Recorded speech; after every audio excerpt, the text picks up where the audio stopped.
दोस्तों 40 साल की उम्र तक कम से कम 40% लोग हेयर लॉस से जूझते हैं। इसके अलावा हेयर लॉस के कई और कारण हैं, जैसे कि कैंसर जैसी बीमारियां और कोई सीरियस मेडिकल कंडीशन। इसलिए इन लोगों के लिए घर से बाहर निकलना थोड़ा सा मुश्किल हो जाता है। लेकिन अब हमारे पास इसका एक सिंपल सॉल्यूशन है, हेयर विग्स। मेडिकल पेशेंट के अलावा ये हेयर विग्स टीवी या फिल्मों में भी यूज की जाती हैं, लेकिन इन्हें बनाना कोई आसान काम नहीं है। क्या आप जानते हैं कि नेचुरल हेयर से बनी एक विग बनाने में 4 से 6 महीनों तक का भी वक्त लग सकता है। तो कैसे होता है ये सब और क्यों ये इतना मुश्किल है, जानेंगे हम आज की इस वीडियो में। तो वीडियो के अंत तक हमारे साथ बने रहिएगा। लेकिन वीडियो शुरू होने से पहले अगर आप चैनल पर नए हैं या आपने अभी तक चैनल को सब्सक्राइब नहीं किया है तो चैनल को सब्सक्राइब करना और बेल आइकन दबाना बिल्कुल भी ना भूलें। वैसे तो आपको बनी बनाई हेयर विग्स मार्केट में मिल ही जाती हैं, लेकिन कुछ लोग अपने साइज की हेयर विग्स बनाना चाहते हैं ताकि वो परफेक्टली उन्हें फिट हो जाए। इसके लिए सबसे पहले उनके पूरे सिर को एक प्लास्टिक शीट से कवर किया जाता है, जिससे उनकी हेयर लाइन पूरी तरह से ढक जाए। अब इस प्लास्टिक शीट को टेप से कवर किया जाता है। पूरे सिर को टेप से कवर करने के बाद इस पूरे सेटअप को हटा लिया जाता है और इसे निकालकर एक लकड़ी या प्लास्टिक से बने सिर पर रख दिया जाता है। इसके बाद एक वर्कर एक पेंसिल की मदद से इस लकड़ी के सिर पर मार्क्स लगाने शुरू करता है और मार्किंग हो जाने के बाद इस पूरे सिर को कागज से ढक दिया जाता है।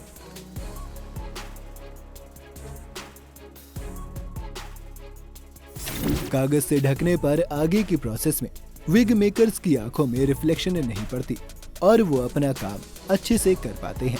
अब बारी आती है बालों की। आप चाहें तो सिंथेटिक और नेचुरल हेयर्स दोनों का ही इस्तेमाल कर सकते हैं।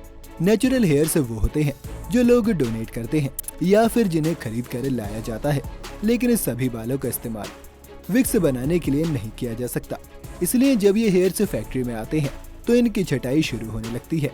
इंस्पेक्शन का पहला स्टेप होता है हेयर लेंथ को देखना। अगर बालों का साइज बहुत छोटा है तो उन्हें पहले ही बाहर कर दिया जाता है और बाकी बालों को फिर उनके कलर के हिसाब से अलग अलग कैटेगरीज में डाला जाता है। वैसे तो 40 डिफरेंट हेयर कलर्स होते हैं, लेकिन ज्यादातर कलर्स एक दूसरे में ब्लेंड हो ही जाते हैं, इसलिए इन्हें सिर्फ 8 कलर कैटेगरीज में ही बांटा जाता है। अब साइज के बाद कई और फैक्टर्स हैं जिस वजह से बालों को डिस्क्वालीफाई किया जा सकता है। जैसे कि अगर फैक्ट्री लाते वक्त बालों को रबर बैंड से बांधा नहीं गया है तो वो उलझ सकते हैं और उलझे हुए बालों को रिजेक्ट कर दिया जाता है। इसके अलावा अगर बाल गीले हैं तो उन्हें भी रिजेक्ट कर दिया जाता है।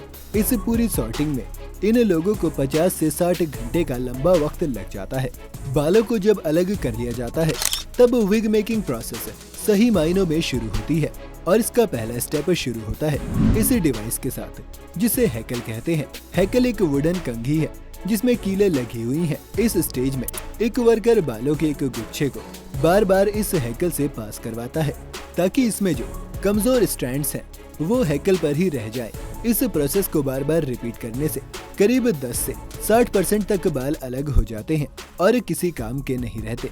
लेकिन जो हमारे पास बाल बचते हैं वो होते हैं परफेक्टली स्मूथ और ब्लेंडेड हेयर। अब इन बालों को फिर से उलझने से बचाने के लिए इन्हें एक लेदर पैड पर रख दिया जाता है।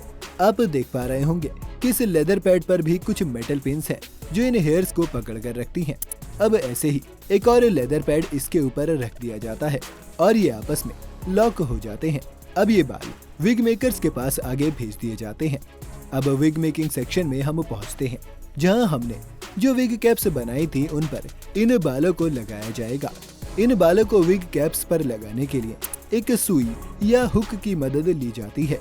सुई से पहले विग कैप पर एक छेद किया जाता है और फिर एक एक करके हर बाल को इसमें लगाया जाता है। बालों के लगने के बाद उन्हें सुई की मदद से ही इस विग कैप पर बांध दिया जाता है। ये प्रोसेस बार बार रिपीट की जाती है और हर कुछ देर के बाद इन बालों को कंघी से सीधा भी कर लिया जाता है ताकि ये उलझे ना। इस तरह विग पर हेयर से लगाने के प्रोसेस को वेंटिलेशन कहा जाता है और ये बहुत सा मैकेनिकल वर्क लेती है, क्योंकि इंसानों के हाथों से लगाए गए हेयर्स मशीन के मुकाबले ज्यादा रियल नजर आते हैं। इस प्रोसेस को पूरा करने में एक विग मेकर को 10 से 50 घंटों का लंबा वक्त लगता है और ये काम कई दिनों में किया जाता है। जैसे ये हेयर्स विग कैप पर लग जाते हैं इन्हें थोड़ा सा ट्रिम कर लिया जाता है और फिर एक बार दोबारा इन पर कंघी की जाती है ताकि इनमें से जो बाल सही ना लगे हों वो विग से अलग हो जाए। जब ये विग्स बनकर तैयार हो जाती हैं, तो अब इनकी स्टाइलिंग की बारी आती है। इन्हें वैसे ही स्टाइल किया जाता है जैसे आम बालों को किया जाता है और इस तरह से ये स्टाइलर्स इन बालों में कर्ल्स से लेकर कई अलग अलग तरह के हेयर डिजाइन बना पाते हैं। आखिर में इन विग्स के तैयार होने के बाद इन्हें इनका बेसब्री से इंतजार कर रहे कस्टमर्स के पास भेज दिया जाता है। तो ये है विग्स बनाने का पूरा प्रोसेस।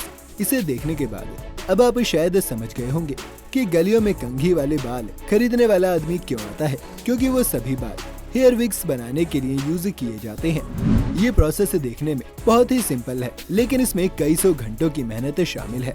ये तो हो गई हेयर विग्स की बात, लेकिन आप हमारी अगली वीडियो किस प्रोडक्ट पर चाहते हैं, आप अपना सुझाव हमें कमेंट बॉक्स में लिखकर बता सकते हैं। उम्मीद है ये वीडियो देखकर आपको काफी कुछ जानने को मिला होगा। अगर ये वीडियो आपको पसंद आई हो तो इसे लाइक और शेयर जरूर करें।